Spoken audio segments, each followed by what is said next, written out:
kira-kira dikasih nggak? Paham Pak? Apa gunanya ini? Paham?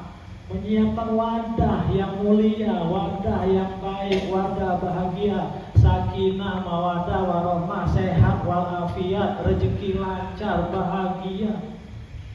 Paham?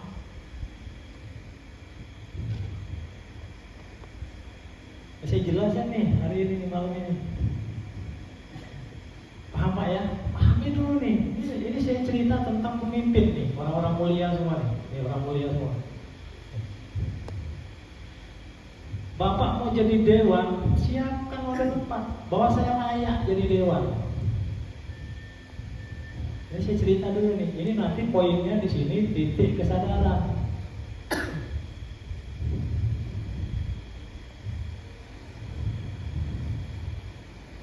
Pahami nih. Kenapa orang selalu bermain di keyakinan? Keyakinan.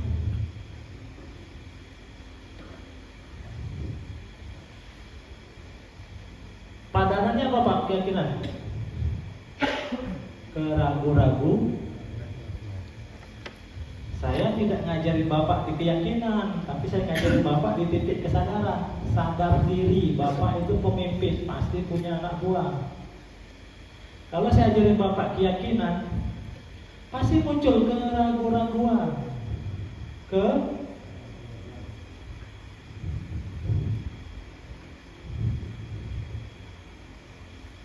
Ini udah pasti nih pasangan nih kalimat ini. Makanya saya ceritain dulu. Makom kita kesini aja sulit. Gimana mau kesini? Betul? Ragu dia, aduh gimana ya, apa iya ya? Ya Allah minta mobil, ya Allah nggak kerja nggak ini, apa iya ya, dapat nggak ya, itu gimana ya?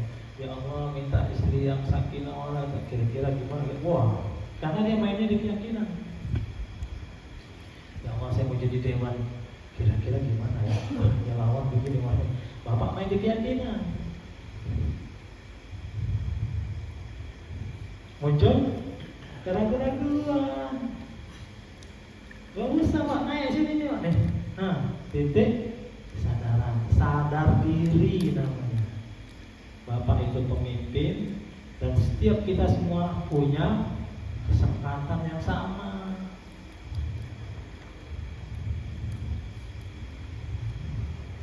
Paham?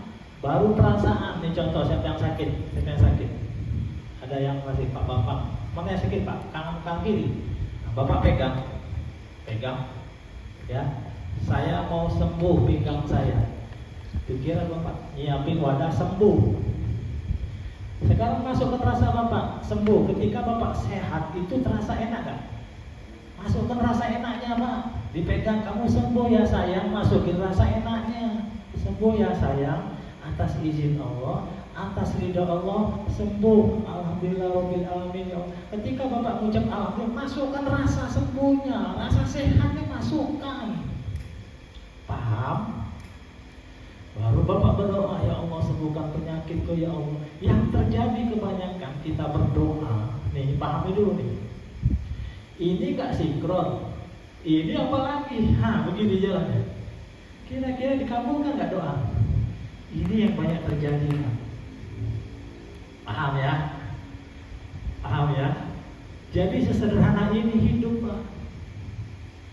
Maka mulai sekarang program Pak. Kalau mau dekat sama ya Allah, aku pengen dekat. Sama, program itu berlaku untuk anak, untuk istri.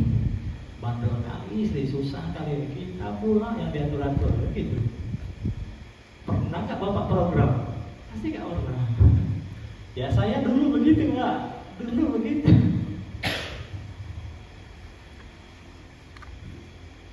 Begitu mulianya, artinya benar nggak apa yang saya ucapkan berdasarkan dalil Quran dan hadis? Saya jelaskan ini, benar nggak Pak Allah? Jadi Allah tuh nggak nyakitin kita Pak, jangan nyusahin kita, enggak Pak.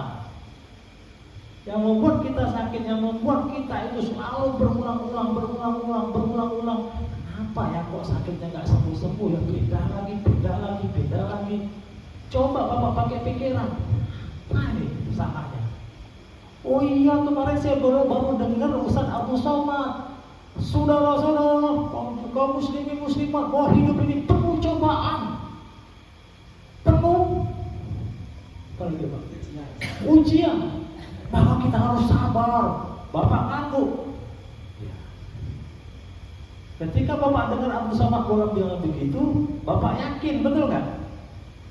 Pertama diyakinin, kedua diangguin, akhirnya apa? Diaminin.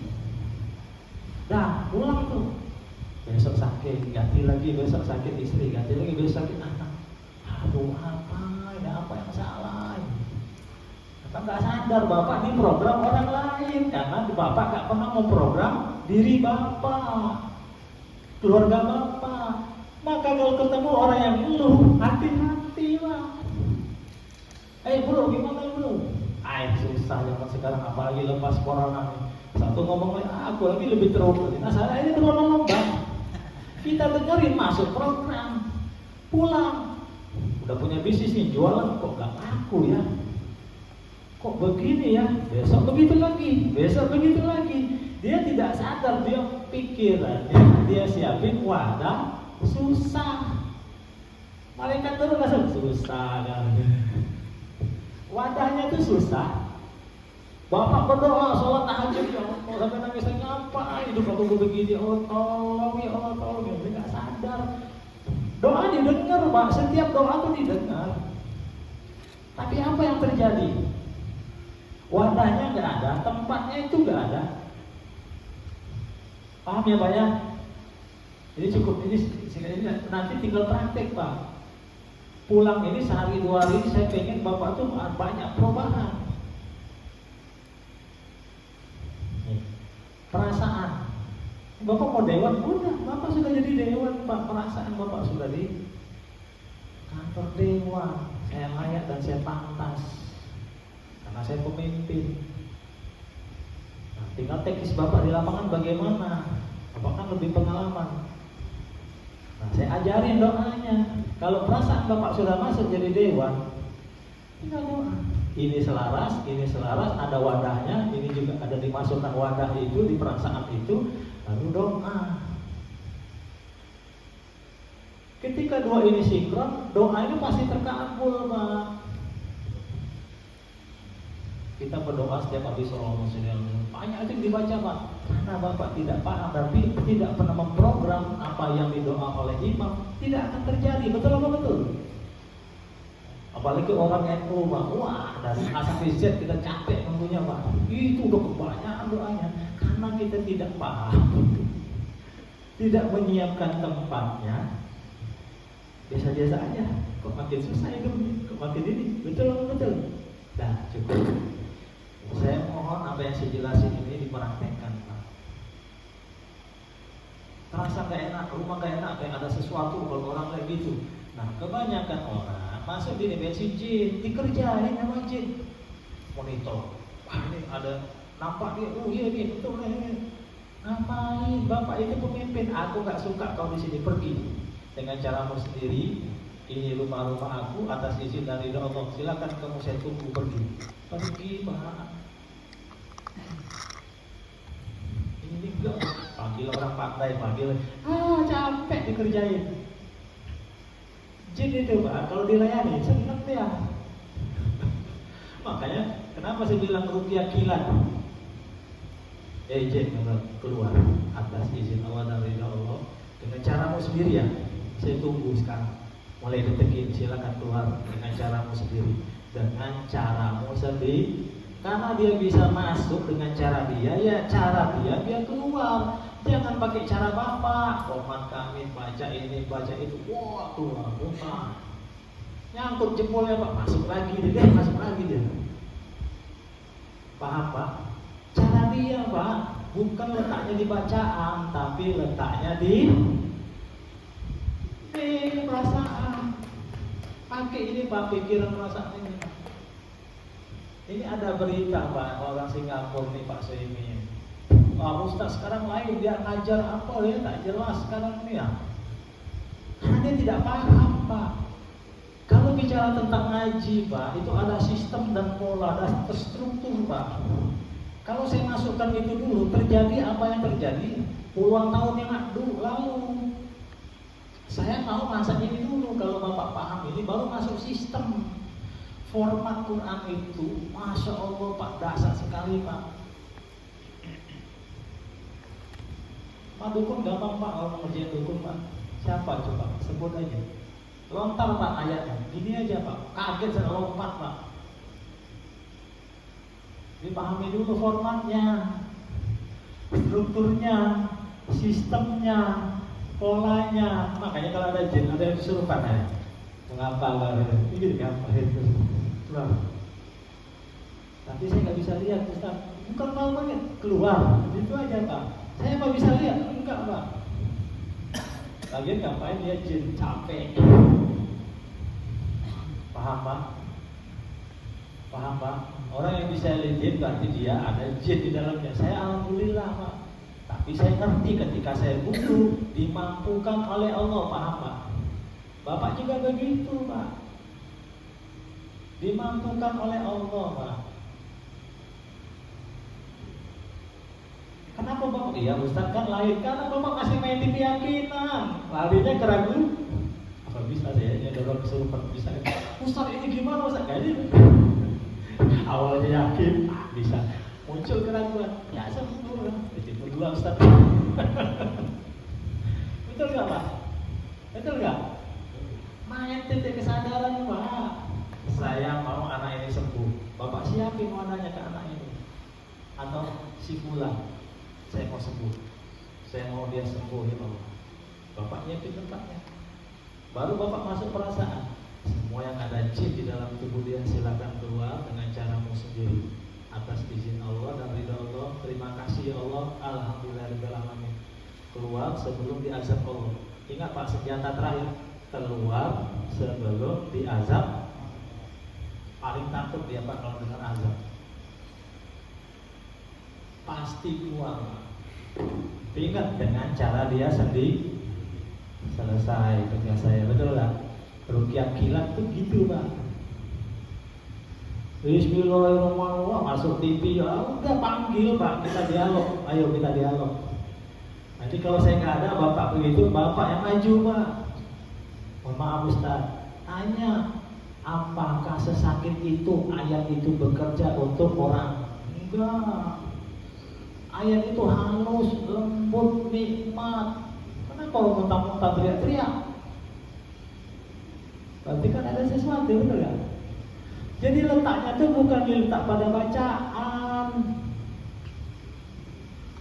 bukan nyampingin Quran, bukan salah. Pahami dulu. Letaknya Bapak itu pemimpin.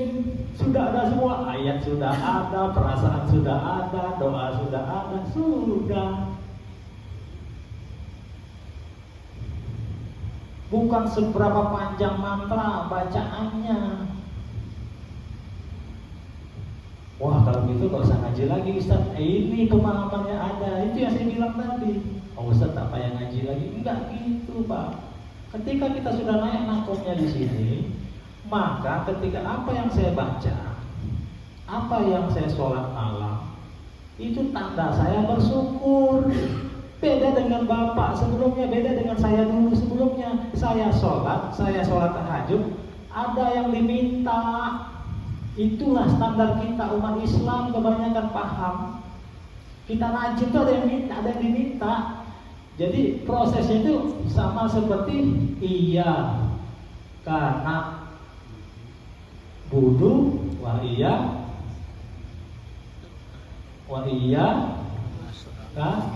nas tahe. Tak pertolongan, menyembah dulu baru minta pertolongan.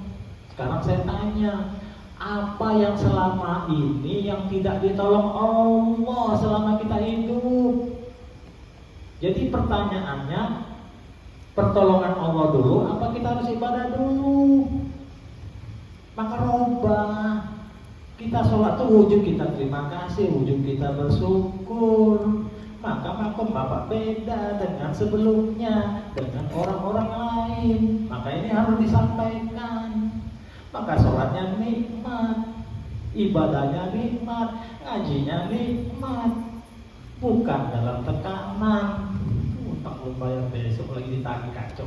Sholat aja dulu, wah baca pola terobosan, nggak ngefek nih. Betul kan?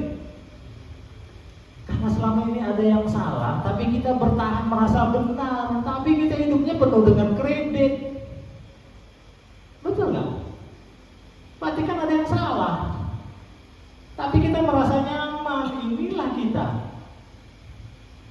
Maka malam ini kesempatan nih, siapkan wadahnya sebanyak-banyaknya, wadah yang positif, wadah yang bahagia, wadah yang menyenangkan, wadah yang lancar, wadah yang sehat, wadah yang sembuh. Ayo, masih mau ngeluh? Sudah, hidupku nggak tahu lagi nih, pasrah aja lah, terserah Allah. Ketika Anda mau pasrah aja, terserah Allah, Bapak sudah seuzon sama Allah, dosa.